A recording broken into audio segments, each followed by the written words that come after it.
Good morning, everyone, and welcome to today's presentation.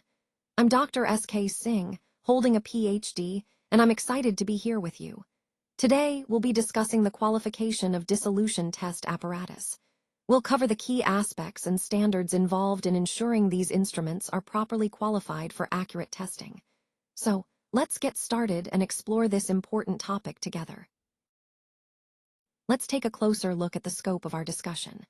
This applies specifically to two main types of apparatus: USB apparatus I, which is the basket method, and USB apparatus II, known as the paddle.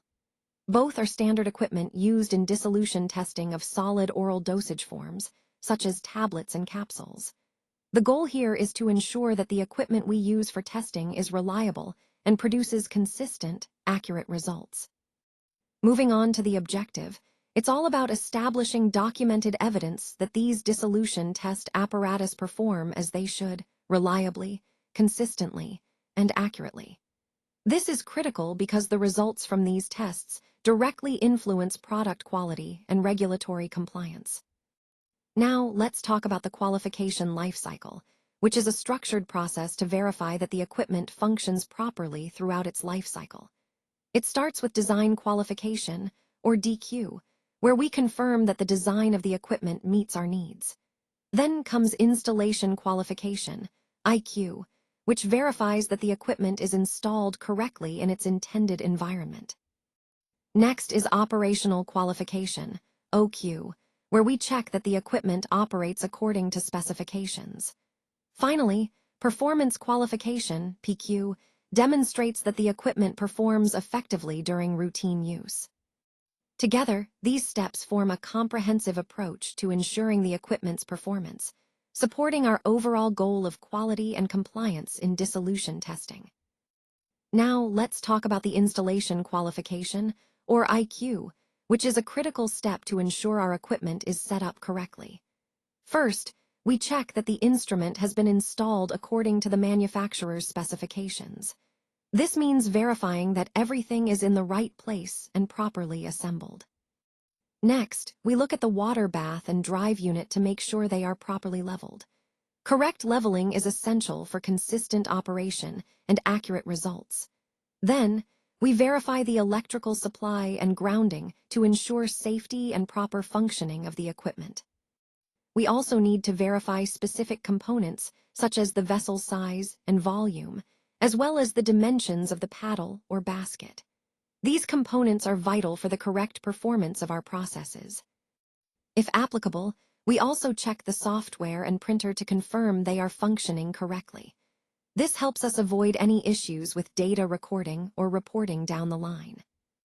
Once all these checks are complete, and we've verified that all components are installed properly, we can confidently accept the IQ.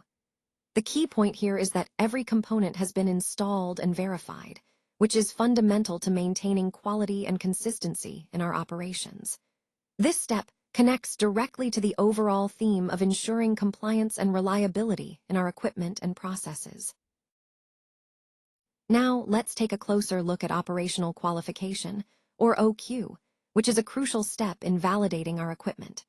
OQ tests are performed according to USP 711, ensuring we meet the required standards for dissolution testing. One of the first key points is vessel centering, where we verify that the vessel is properly aligned to ensure consistent and accurate results. Next, paddle or basket alignment is equally important. Misalignment here can lead to incorrect dissolution profiles, so we check that the paddles or baskets are positioned correctly.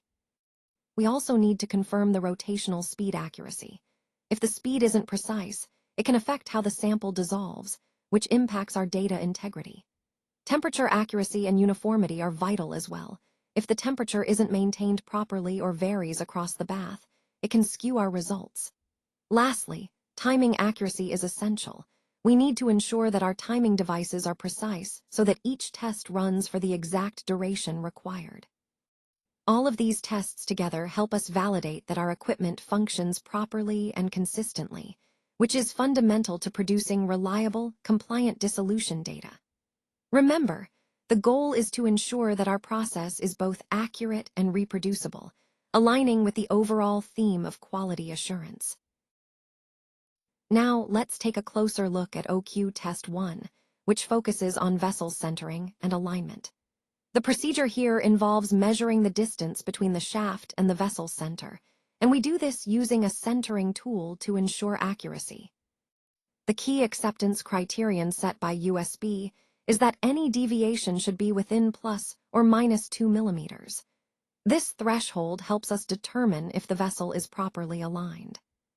For example, if we measure a deviation of 1.2 millimeters, that's well within the acceptable range, so we can consider this a pass. This test is crucial because proper vessel centering and alignment are essential for consistent, reliable operation and product quality. Staying within these limits ensures that the equipment functions as intended and meets regulatory standards. All right, let's walk through this example to understand how we evaluate rotational speed accuracy. We start by setting the RPM to 50, which is our target speed, and then we measure the actual RPM, which in this case is 49. Now, to determine if this is acceptable, we perform a calculation called the percentage deviation. The formula is simple. We subtract the set RPM from the measured RPM, divide that difference by the set RPM, and then multiply by 100 to get a percentage. So in this case, it's 49 minus 50 divided by 50 times 100, which equals minus 2%. The negative sign indicates that the measured speed is slightly below the set point. Since our acceptance criteria, based on USB standards, allow for a tolerance of plus or minus 4%, this minus 2% deviation falls well within acceptable limits. Therefore, we can confidently say this passes the test. This example highlights how critical it is to accurately measure and assess rotational speed to ensure equipment performance and compliance. We repeat this process at 100 RPM as well to verify consistency across different speeds, always comparing measured values to set points within the allowable tolerance. Now let's look at slide 7, which focuses on the OQ Test 3, temperature accuracy. First, we'll go over the procedure. The key step here is to measure the medium temperature in all vessels carefully. This ensures that each vessel maintains the correct temperature during operation. Next, we need to keep in mind the USB acceptance criteria, which specify that the temperature should be 37 degrees Celsius, plus or minus 0.5 degrees. This range is critical because it guarantees the accuracy and consistency needed for reliable results. Ensuring precise temperature control is essential for the overall integrity of our testing process. Maintaining the correct temperature directly impacts the validity of our outcomes, and that's why strict adherence to these criteria is so important. So, in summary, accurate measurement and adherence to the specified temperature range are fundamental components of this testing phase, helping us confirm that our equipment performs reliably within the required parameters. Now, let's talk about the procedure for OQ Test 4, which focuses on timing accuracy. The main idea here is to compare the apparatus timer with a calibrated stopwatch over a 30-minute period. This helps us verify if the timer is keeping accurate time. The acceptance criteria are quite specific. The difference should be within plus or minus 1 minute per hour. That means if the timer is off by more than that, it wouldn't meet the standards we're aiming for. For example, suppose we set the timer for 30 minutes. When we check it, if the observed time is 29 minutes and 40 seconds, that's well within the acceptable range. And in this case, we would say the test has passed. This step is crucial because accurate timing ensures the reliability and consistency of our operations, aligning with the overall goal of maintaining quality and precision in our processes. Now, let's talk about performance qualification, or PQ. The main purpose of PQ is to verify that the system performs effectively under actual test conditions, ensuring that it meets the required standards in real-world scenarios. To do this, we use a specific method called the USB Performance Verification Test, or PVT. This test involves using USB prednisone tablets RS, which are standardized and reliable for this purpose. For the apparatus, we rely on USB Apparatus II, which is also known as the paddle apparatus. This equipment is essential because it simulates the conditions under which the drug is tested in a controlled and consistent way. Overall, PQ is about confirming that our system isn't just working in theory, but is capable of delivering the expected performance when it truly matters. It ties back into our overall goal of ensuring quality and reliability in pharmaceutical testing. Let's take a closer look at the PQ test conditions. For this test, we're using purified water as the medium, which is essential to ensure consistency and avoid any contamination that could affect the results. The volume specified is 500 ml, giving us enough medium to observe the process effectively without excess. The temperature is set at 37 degrees Celsius, with a tolerance of plus or minus 0.5 degrees. This mimics physiological conditions, which is often critical for biopharmaceutical testing. We also have the stirring speed at 50 revolutions per minute, which helps maintain uniformity in the solution during the test. And the duration is 30 minutes, giving enough time to gather meaningful data on the process or product we're evaluating. These conditions are carefully chosen to replicate real-world environments and ensure our results are reliable and reproducible. They form the foundation for assessing the performance and stability of the product under standardized, controlled conditions. Let's take a closer look at the calculations here. The mean value is calculated by adding up all the individual measurements, 32, 34, 33, 35, 31, and 34, and then dividing by the total number of data points, which is 6. This gives us a mean of approximately 33.17%. Next, the standard deviation, or SD, is listed as 1.47. This value tells us how much the individual measurements vary around the mean. To understand the relative variability, we calculate the percent relative standard deviation, or percent RSD. We do this by dividing the SD by the mean and multiplying by 100. In this case, it's 1.47 divided by 33.17 times 100, which results in about 4.43%. This percent RSD is important because it indicates the precision of our measurements. The lower the value, the more consistent our data. Now, moving on to USB acceptance. Here, it's essential that both individual and mean values meet the USB PVT limits. When they do, we can confidently say the results pass the quality standards. Finally, this slide also includes an example of PQ calculations. Remember, the key point is that both the individual results and the mean need to meet the specified limits to ensure the product's quality and consistency.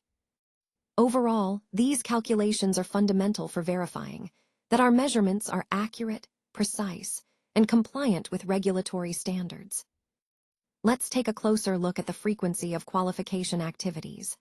First, for IQ or installation qualification, this is typically done once, either at the time of installation or when relocating equipment. It's a one-time check to ensure everything is properly installed and meets initial specifications. Next, we have OQ, or operational qualification. This should be performed annually or after any major maintenance activities. The goal here is to verify that the equipment continues to operate within its defined parameters over time. Then there's PQ, or performance qualification, often referred to as PVT, or process validation testing. This is usually scheduled every 6 months, but it can also be performed as per USP requirements, depending on the regulations that apply to your facility. Finally, we have RPM and temperature verification, which should be done daily. These daily checks are crucial for ongoing process control, ensuring that conditions stay within specified limits day to day. Connecting these points to our overall theme, consistent and scheduled qualification activities are key to maintaining compliance, ensuring product quality, and minimizing risks in our operations. So, in conclusion, Our dissolution test apparatus has been thoroughly qualified according to the relevant standards. We've followed the guidelines outlined in USB sections 711, 724, and 1058, which are critical for ensuring the equipment meets pharmaceutical testing requirements. Additionally, we've aligned with international standards from WHO, EU GMP, and ICH guidelines, which further validate our compliance on a global level. This comprehensive qualification process confirms that the instrument is fit for its intended use, meaning it reliably performs dissolution tests as required. And the good news is, it's now approved for routine dissolution testing, so it can be confidently used on a regular basis in our quality control processes.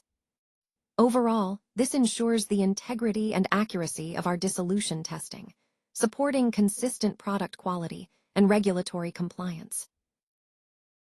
Let's take a moment to review some of the key reference guidelines that underpin our quality and regulatory practices. First, USP 711 focuses on dissolution testing, which is essential for understanding how a drug releases in the body. It's a critical quality attribute for many dosage forms. Next, USP 724 covers drug release, providing guidance on how to properly measure and interpret this important parameter. Moving on, USP 1058 deals with analytical instrument qualification, ensuring our equipment is properly validated and capable of producing reliable results.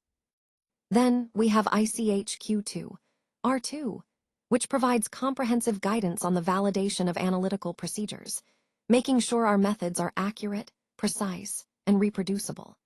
We also refer to EU GMP Annex 15, which guides the qualification and validation processes within the European Union's Good Manufacturing Practices framework. Lastly, WHO TRS 1010 and 1033 offer international standards for validation and qualification processes, promoting consistency across global markets. Connecting all these references highlights the importance of adhering to recognized standards to ensure the quality, safety, and efficacy of our products. These guidelines form the backbone of our validation strategies and regulatory compliance. For further support, please feel free to contact us. We're here to help you with any questions or additional information you might need. And with that, I want to sincerely thank you all for your time and attention today. Your engagement is truly appreciated, and I hope you found this presentation valuable. Remember, we're always available to assist you as you move forward. Thank you once again, and have a great day.